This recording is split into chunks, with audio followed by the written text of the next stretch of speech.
Hi, I'm Elizabeth Gregory. I'm the director of the Women's Studies program at the University of Houston, and I'm the author of Ready: Why Women Are Embracing the New Later Motherhood.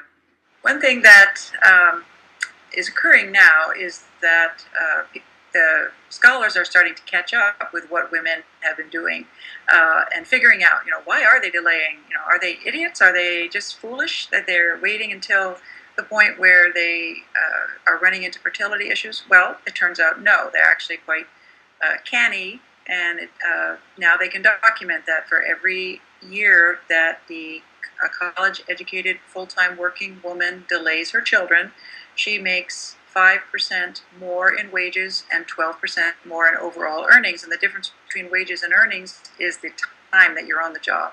Because, first of all, women without children can be there more. And then once they're more well paid, because child care is a huge expense, good child care for many women, they can, given that they now have a higher salary, they can afford the kind of care that women at lower salaries cannot afford, which is good care that they want to have their children in, that's reliable care, and that allows them to be at work more reliably. So those two factors mean that a woman who has a child at 30 is going to be making twice as much over her long career as she would have if she had had a child at 22. And it will increase with every year further of delay. So what this kind of scholarship demonstrates is that women have been making informed choices all along. They've been figuring that out for themselves. They've been observing it in the women before them, and that's why the trend has increased, because long term, these women are going to be able to provide for their families in a better way in terms of the finances. So you can think of it in sort of anthropological terms as, provisioning one's young. That there's actually a responsibility, and it's not just women being foolish or not understanding. So a lot of women are balancing these issues that are created by this mixture of personal issues and framework issues. But one of the hopeful things is that as more and more women delay, one of the effects is that you do have more women trickling up into positions where they can start to make policy. And this is one of the important ripple effects of delay, but it takes time. There's a time lag before you start seeing women in government and women in positions where they're making business policy, where they can create more of a family-friendly infrastructure. And we now have about 17%, 17% of the legislature of the Congress is female, and that's many fewer, obviously, than the 51% of the citizenry that women make up. But it's a high, and it means that they're able to start getting women's concerns heard for the first time.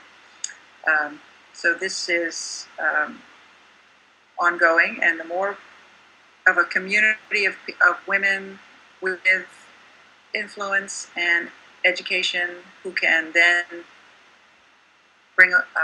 speak for the group and give access to the group to the context in which these decisions are made, then we can start seeing change, because it does you do need a critical mass before people start seeing your issues as actually important and not just something that they can ignore. Well, I would say probably most women are at least aware that there is an issue. They may not be aware of the particular ages at which certain percentages are likely to be pregnant, but they definitely know that there is an issue, and everybody is trying to make it all make sense for them, for themselves, in their own situation. So they have to balance this knowledge of increasing infertility with the need to find the right partner and to figure out when they're going to be in a financial situation that they can afford a family. And these are huge issues. And you might, for instance, if you're not there with the finances or the partner, you might get a little hopeful and think, well, gosh, I know occasionally people have children at 46. That's not stupidity. That's being hopeful, because the other things are not working out for you at that point. And you're trying to put it all together. You're trying to make it all make sense. And that's hard. And so part of the issue, a major part of the issue, is the fact that we don't have a family support network. And if you want to have a child and have a long and successful career, you have to work to a point where you can afford childcare. If you had a national affordable childcare system, you could have a lot less fertility issues in the United States.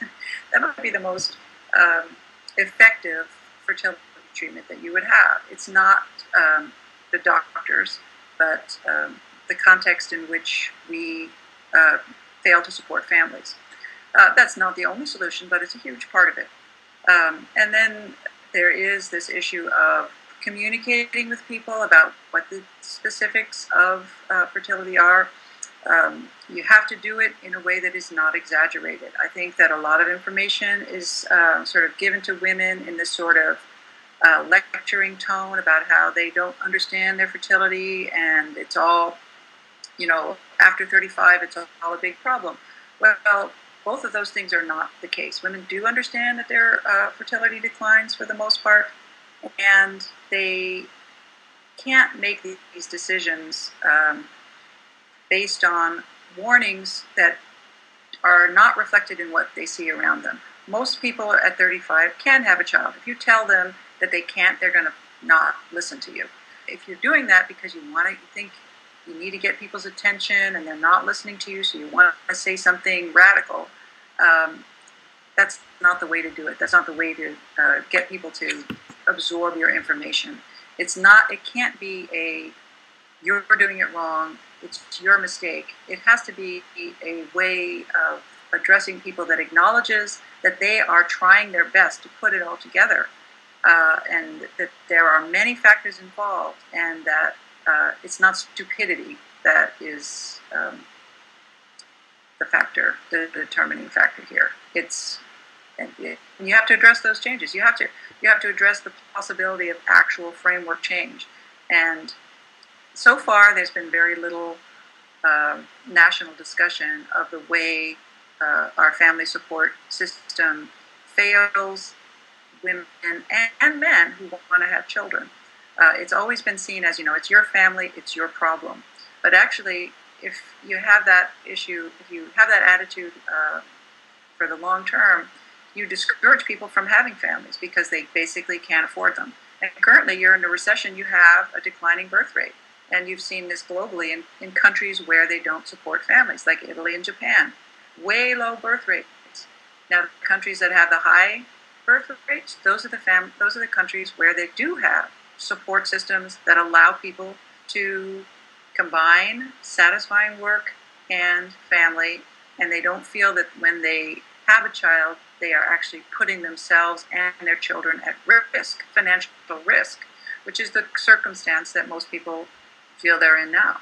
So you see a lot of big factors, a lot of stories about fertility in the news from all directions. Birth control is now political in this major way. Well, what does that have to do with the fact that there's a falling birth rate? Are you just going to force people to have children by denying them birth control? That's not really an adequate way to deal with the long-term needs of the country in terms of production of citizens and education of citizens and workers and all of that. But you can see that these issues are all related in a big picture way. And you have to have people who are thinking about these things in the big picture and not just putting it on individuals to solve the problem and blaming them.